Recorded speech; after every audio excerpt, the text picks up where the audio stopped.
שלום לכולם, אני מציג לכם היום את הלוח המודעות הייעודי לגני ילדים מחוץ לגני ילדים ברשויות מקומיות. מדובר בלוח מודעות שהוא משנה את הכללים, Game Changer. מה שקורה היום ברוב הרשויות המקומיות, נתלות מודעות על גבי הגדרות שלמעשה אלה נכסים עירוניים, מדביקים עליהם את ההפקות של ההצגות לרוב, הצגות ילדים, אחד מדביק על השני, מה שגורם גם נזק סביבתי וגם חוסר כבוד כלפי התושבים, כלפי הרשות המקומית. מה שאנחנו עושים פה, כמו שאמרתי, משנה את כללי המשחק. הפרסום עובד בצורה כזאת שיש 3 אזורי פרסום שכל אחד הוא stand alone, מוגן, גם מבחינת חדירת מים, גם מבחינת הגנה מהשמש, קרינת UV. בואו נדבר קצת על המתקן, על מה שהוא כולל.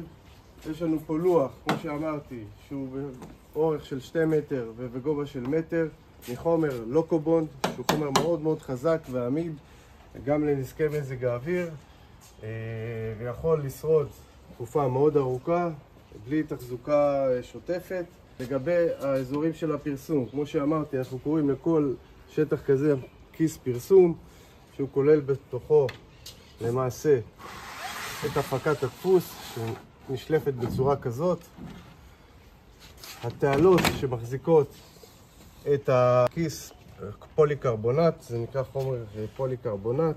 התעלות האלה למעשה זה תעלות אלומיניום חזקות, פיתוח שלנו עם מחסום ייחודי ובלעדי.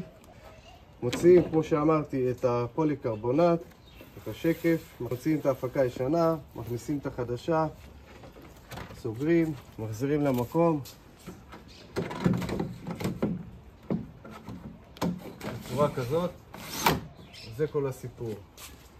הלוח עצמו נתלה על גבי הגדר בצורה בטוחה. מבחינת השטחי פרסום, כמו שאמרתי, יש 3 אזורי פרסום שאפשר לשים שם איזה פרסום שרוצים. גם, כמו שאתם רואים פה, פרסום עירוני של מחלקת הדוברות, גם הצגות ילדים וכדומה.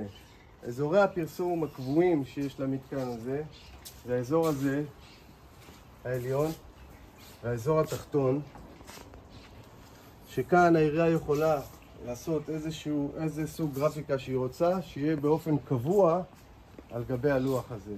כמובן שאפשר לשנות את זה, אך לרוב הרעיון הוא ליצור איזשהו מסר שהוא קבוע, כמו למשל הכללים של השימוש במתקן הזה. מבחינת הכיס עצמו, כדי למנוע מצב של ונדליזם ושימוש במתקן על ידי מישהו שהוא לא מורשה לעשות את הפעולות האלה, אנחנו פיתחנו מנגנון נעילה לכל כיס. כאן אנחנו רואים רק בחלק המרכזי.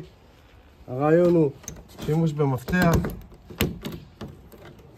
שפותח את היכולת לשלוף את הכיס של הפוליקרבונט, מחליפים את ההפקה, מחזירים, נועלים, מוציאים את המפתח, ועכשיו אפשר לראות שאי אפשר להוציא את הכיס של הפוליקרבונט.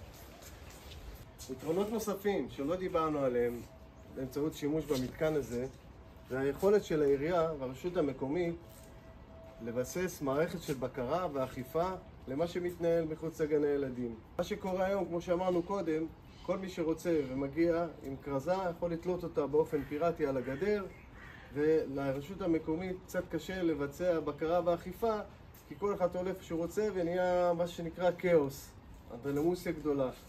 המתקן הזה, מה שהוא עושה, הוא בעצם מאפשר לרשות המקומית לבצע את הבקרה והאכיפה בצורה עניינית. זאת אומרת, שיש מתקן יהודי ויש עליו את הכללים והכל ברור ונהיר כמו שצריך, אז יש לנו אפשרות לבצע אכיפה. מה הכוונה? זאת אומרת, יש 3 אזורי פרסום כמו שאמרנו קודם. אם יבוא מישהו ויתלה פה בשטח המרכזי או על זה או ידביק על זה לצורך העניין חוג לג'ודו, אז למעשה הוא משאיר טביעת אצבע. אנחנו יכולים לפנות אליו, להגיד לו שזה לא מקובל ואסור לעשות את זה. אפשר לתת לו קנס, אפשר לתת לו אזהרה ופעם הבאה קנס, אבל ברגע שיש שוב את הפלטפורמה הזאת שמאפשרת בקרה ואכיפה, ככה זה יתנהל בצורה הזאת. ברגע שהעירייה מנהלת מערכת של בקרה ואכיפה כמו שצריך, אז היא יכולה גם לגבות אגרות על השימוש במתקן. כמו שמקובל בכל שילוט ברשות מקומית, כל שילוט מסוג שהוא מחייב באגרות שילוט. כאן, כמו שדיברנו קודם, התלייה הפיראטית לא מאפשרת לבצע גביית אגרות שילוט, ולמעשה המפרסמים האלה נהנים מנכסים ציבוריים שהם עליהם מפרסמים את המסרים השיווקיים שלהם, והעירייה לא מקבלת מזה שום הכנסה ולא גובה את אגרות השילוט, כמו שאמרתי. לכן, שיש מתקן כזה יהודי וצריך לפנות לעירייה כדי לבקש לפרסם את המסרים השיווקיים והפרסומיים של החברות, אז למעשה אפשר לבצע גבייה עבור השירות הזה. העירייה יכולה לבקש איזשהו סכום מסוים עבור השימוש במתקן. זאת אומרת, יכול להיות פה חוג לג'ודו, הצגת ילדים ומסר של הדוברות העירונית. זה האידיאל. זה למעשה הלוח מודעות היהודי שלנו. אני מקווה שהצלחתי להעביר את המסר בצורה ברורה. אני זמין לכל שאלה. תודה רבה לכם על הזמן.